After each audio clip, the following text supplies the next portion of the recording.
Bienvenidos una vez más a El Comentario, un programa realizado por Agustín Sancho Cubero. Este programa está disponible en YouTube y en las principales plataformas de podcasts. No te olvides de suscribirte, es gratis. A continuación empezamos el programa. El aire de Melilla era denso como un caldo caliente en pleno agosto. Pesaba en los pulmones y pegaba la ropa al cuerpo con una humedad salada que venía del mar pero que moría en el asfalto. En el edificio Virgen de la Victoria el aire era peor. Se quedaba estancado en los patios interiores, mezclando el olor a fritanga del mediodía con el amoníaco de la limpieza y el sudor rancio de demasiada gente viviendo demasiado cerca. Las paredes, pintadas de un blanco que ya era gris, parecían sudar también. El edificio era una colmena. 7 pisos de vidas apiladas, de puertas que se abrían y cerraban con estrépito, de gritos de niños y de radios que sonaban a todo volumen para tapar el sonido de las vidas ajenas. Y en el tercero, Puerta B, vivía ella. No era de allí. Había llegado hacía unos 2 años, una mujer de mediana edad, sola, con la mirada esquiva y un silencio que en aquel edificio resultaba más ruidoso que cualquier grito. Los vecinos la saludaban al principio. Buenos días. Buenas tardes. Ella respondía con un murmullo, sin levantar la vista del suelo, apresurando el paso hacia su puerta, que cerraba siempre con 2 vueltas de llave. Los conflictos empezaron pronto. Eran cosas pequeñas, las cosas que siempre encienden la mecha en las comunidades. El agua que goteaba de sus macetas y manchaba la ropa tendida de la vecina del segundo. La música demasiado alta, según ella, del piso de al lado, donde vivía una familia joven con 3 hijos. El olor de su comida, decían otros, un olor extraño, químico, que se colaba por los conductos de ventilación. Ella se quejaba en la portería. El portero, un hombre cansado de mediar en guerras minúsculas, se encogía de hombros. Son niños, señora. Es la vida. Pero ella no lo entendía así. Para ella era un asedio. Sentía las miradas clavadas en su nuca cuando cruzaba el patio. Oía las risas ahogadas cuando pasaba. El edificio entero, pensaba, conspiraba contra ella. La primera en caer enferma fue la mujer del segundo, la de la ropa tendida. Empezó con un cansancio atroz, como si la sangre le pesara. Luego vinieron los vómitos. Y después, el pelo.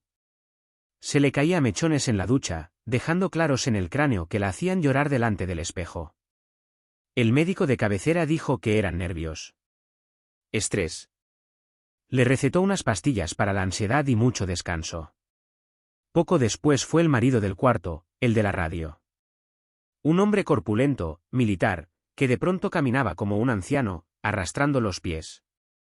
Le dolían las articulaciones, un dolor sordo y profundo que no lo dejaba dormir. Y sentía un hormigueo constante en las manos, como si miles de agujas le pincharan la piel día y noche. Fue al hospital militar. Le hicieron análisis. No encontraron nada. Y entonces, Laura. Laura era la hija pequeña de la familia del tercero, la vecina de pared con pared de la mujer silenciosa. Tenía 5 años. Era una niña rubia, con la energía de un terremoto, siempre corriendo por los pasillos, siempre riendo. Era la luz del edificio. Empezó una tarde de jueves. Dijo que le dolía la tripa. Su madre, Carmen, no le dio importancia. Sería algo que comió. Le preparó una manzanilla. Pero esa noche la niña ardió en fiebre. Y vomitó. A la mañana siguiente no podía tenerse en pie. Sus pequeñas piernas se doblaban. Carmen y Antonio, su padre, la llevaron a urgencias. El médico la examinó. Parecía una gastroenteritis fuerte. Le pusieron suero. La mandaron a casa. Pero Laura no mejoraba. Empeoraba por horas. Dejó de hablar. Solo gemía. Sus ojos, antes brillantes, se volvieron opacos. El sábado por la mañana, Antonio encontró a Carmen gritando en el pasillo. La niña tenía convulsiones. Volvieron al hospital, esta vez en ambulancia. La ingresaron en la unidad de cuidados intensivos. Los médicos no entendían qué pasaba. Su cuerpo diminuto estaba fallando. Los riñones. El hígado, El corazón. El lunes, el pelo de Laura empezó a caer sobre la almohada blanca del hospital. Fue entonces cuando el médico más viejo, el jefe de pediatría, uno que había visto cosas raras en las colonias, frunció el ceño. Llamó al padre a su despacho. Le hizo preguntas extrañas. Había obras en su casa. Usaban insecticidas. Tenían tuberías de plomo. Antonio negaba con la cabeza, desesperado. El médico pidió un análisis de metales pesados. Los resultados tardarían. No hubo tiempo. Laura murió el martes por la noche, en silencio, mientras su madre le cantaba una nana con la voz rota. El edificio se sumió en un silencio espeso, antinatural. El silencio del luto y del miedo. Ya no había radios altas ni gritos de niños. Solo el llanto ahogado que venía del tercero. El análisis llegó el miércoles. El médico llamó a la policía. La palabra resonó en la comisaría, una palabra que nadie esperaba. Talio. Envenenamiento por talio. Un veneno lento, insípido, inodoro. Un veneno perfecto. La policía llegó al edificio Virgen de la Victoria esa misma tarde. 2 coches grises se pararon en la puerta. Los agentes, serios, subieron las escaleras. El portero los guiaba, temblando. Empezaron a interrogar a los vecinos. Uno por uno. Y las historias salieron. Los pequeños odios. Las rencillas. Las miradas. Y un nombre se repetía. La mujer del tercero B. La solitaria. La rara. Recordaron. La mujer del segundo, la del pelo, había tenido una discusión horrible con ella por las macetas solo una semana antes de caer enferma. El militar del cuarto había ido a quejarse por el ruido de un taladro a su puerta y ella le había gritado que lo iba a lamentar. Y Carmen. Carmen, con los ojos hinchados y el rostro vacío, recordó algo. Hacía unas 3 semanas, había coincidido con ella en el ascensor. Laura iba con ella. La niña, en su inocencia, le había sonreído a la vecina. Y la vecina, por primera vez, le había devuelto la sonrisa. Había sacado algo del bolso. Un caramelo. Un caramelo envuelto en papel brillante. Toma, bonita, le había dicho. Para ti. Carmen se lo había querido quitar. No cojas cosas de extraños, le decía siempre. Pero la vecina insistió. Déjala, mujer, que es solo un dulce. Y Laura se lo había comido allí mismo, en el ascensor. Los agentes escucharon todo en silencio. Tomaron notas. Fueron a la puerta de la mujer. Llamaron. 1, 2, 3 veces. Nadie abrió.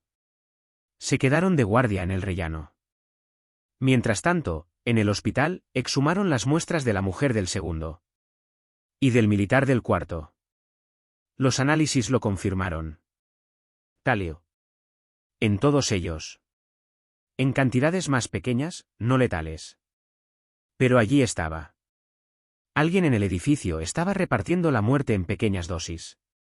El jueves por la mañana, con una orden judicial, los agentes tiraron la puerta abajo. Ella estaba en la cocina.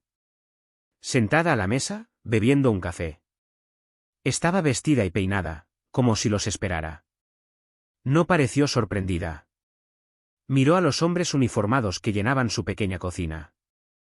El apartamento estaba impecable. Ordenado. Limpio.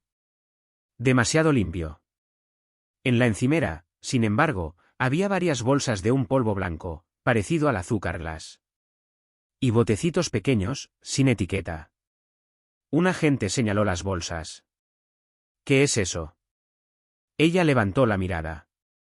Sus ojos, por primera vez, no eran esquivos. Eran fríos. Matarratas, dijo con voz tranquila. Hay muchas cucarachas en este edificio. La sacaron esposada.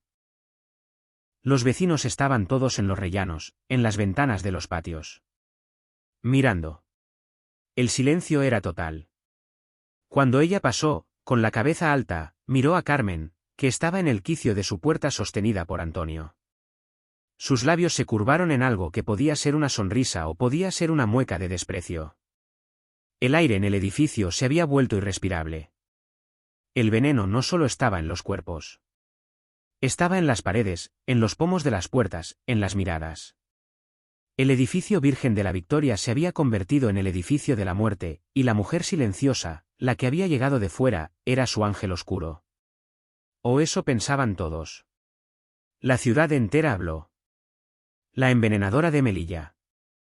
El monstruo. Las noticias en la radio y los periódicos locales no hablaban de otra cosa. Contaban su vida, o lo poco que sabían. Que era enfermera. Que había trabajado en hospitales. Que sabía de venenos. Eso lo explicaba todo.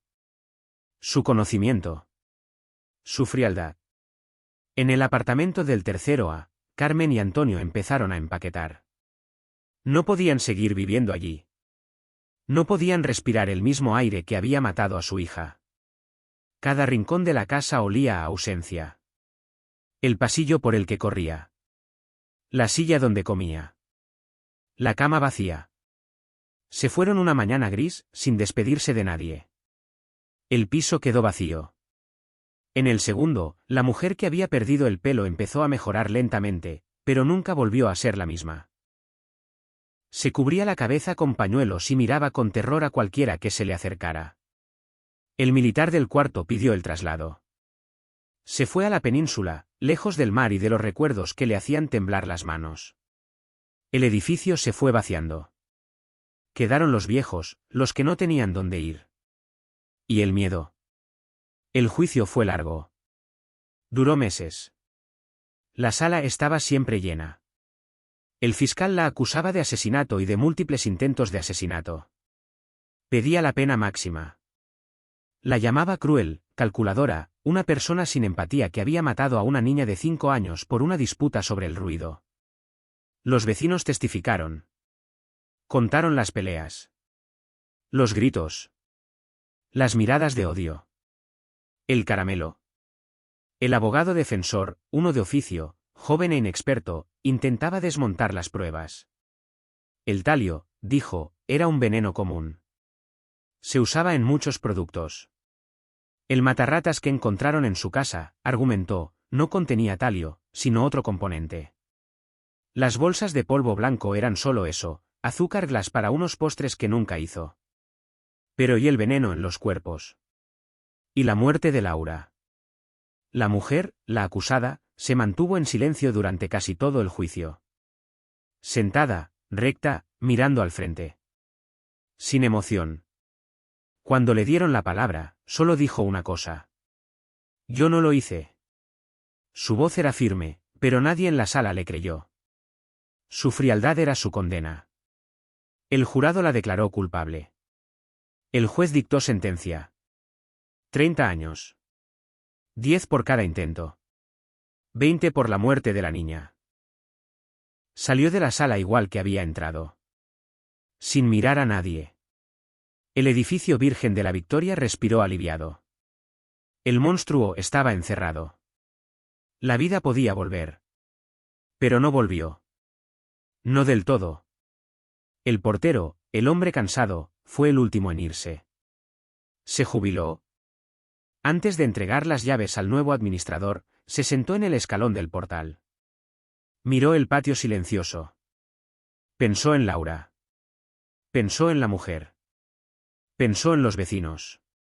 Se preguntó si el veneno se había ido con ella. O si el veneno siempre había estado allí, en el aire denso, en las miradas, en los odios pequeños que crecen en la oscuridad de las escaleras. Se preguntó si la mujer era el monstruo, o si el monstruo lo habían creado entre todos. Se levantó, sacudió el polvo de su pantalón, y cerró la puerta principal del edificio. El sonido del cerrojo retumbó en el vacío. Hasta aquí esta edición del programa del comentario, un programa realizado por Agustín Sancho Cubero. Este programa está disponible en YouTube y en las principales plataformas de podcasts. Hasta la próxima edición del programa. Muchas gracias. Dirección y realización Agustín Sancho Cubero.